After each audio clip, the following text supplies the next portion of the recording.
Hello, good evening, everyone. Our topic for tonight is from the book of Matthew, chapter 12, verse 24 to 28. And the title of this is Are You Defensive or Offensive question? So, sabi dito, but when the Pharisees heard this, they said, It is only by Beelzebul, the prince of demons, that this fellow drives out demons.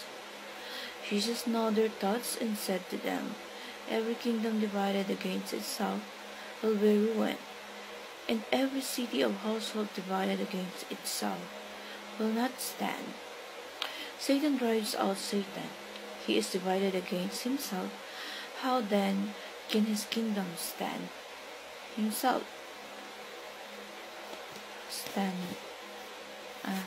And if I drive out demons by Beelzebul, by whom do your people drive them out? So then they will be your judges. But if it is by the Spirit of God that I drive out demons, then the kingdom of God has come upon you. So dito, kausap ni Jesus Christ ang mga Pharisees or yung mga Pariseyo. At bilang katunayan na ito yung ebidensya ng ating Panginoon na walang katapusan ang paghahari ng Panginoon Jesucristo. Ito yung panahon na kapag ka nagpalaya siya ng Diablo, nagpapagaling ng mga may sakit, ng may mga kapansanan, at dito siya nakilala dahil dinadayo siya ng iba't ibang lugar dahil sa kanyang mga ginagawang pag-review or pagpapagaling niya ng mga may mga sakit or kapansanan na dito pinapagaling niya. At yung mga nagpupunta sa kanya na yung pangako na magkagaling kay David at sa lahi ni David na siya yung magiging Messiah. Kaya yung tao iniisip sa kanya na siya ang Messiah na magmumula kay David. At dumating kasi sa point na yung kung bakit siya nakakapagpalayas ng Diablo at yung mga Pariseyo na nakakaalam na to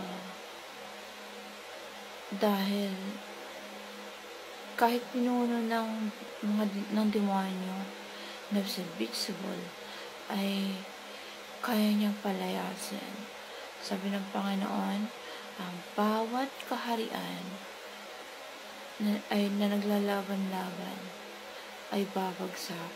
O anumang bayan na sila yung naglalaban-laban ay aasahan na sila ay babagsak. So, yung mga tao na yung mga taong nakakaalam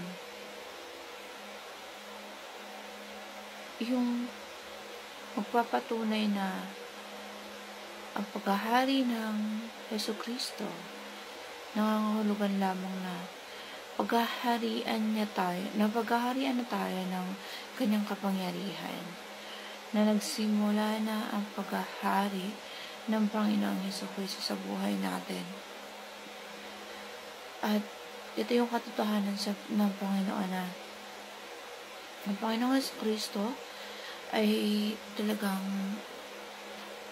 siya ang makapangyarihan na maghahari sa buong mundo at maghahari sa bawat isa na ang kanyang kaharian na ay parang isang buto ng mustasa na nagsimula sa maliit at ito'y magiging malaki na mula sa biyaya ng Panginoon, na siya ay dumating upang sakupin maghari ang kanyang kapangyarihan sa ating mundo. At ito'y hindi kayang agawin ni Satanas. Hindi niya kayang gawin sa atin yung salvation natin. Hindi niya kayang patayin ng tao nang walang permiso na manggagaling sa ating Panginoon.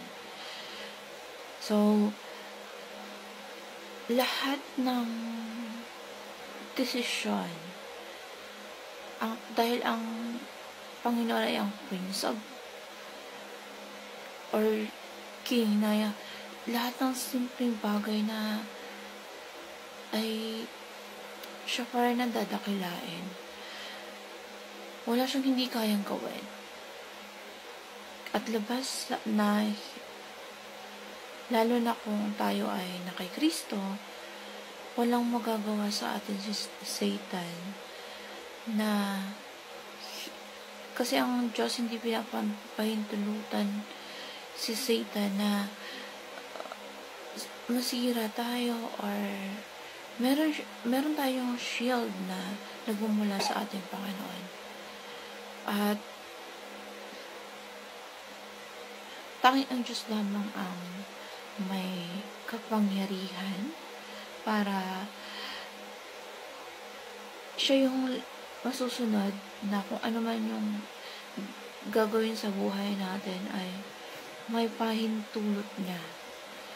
So, walang magagawa ang si Satan sa atin hanggat walang permiso sa Panginoon.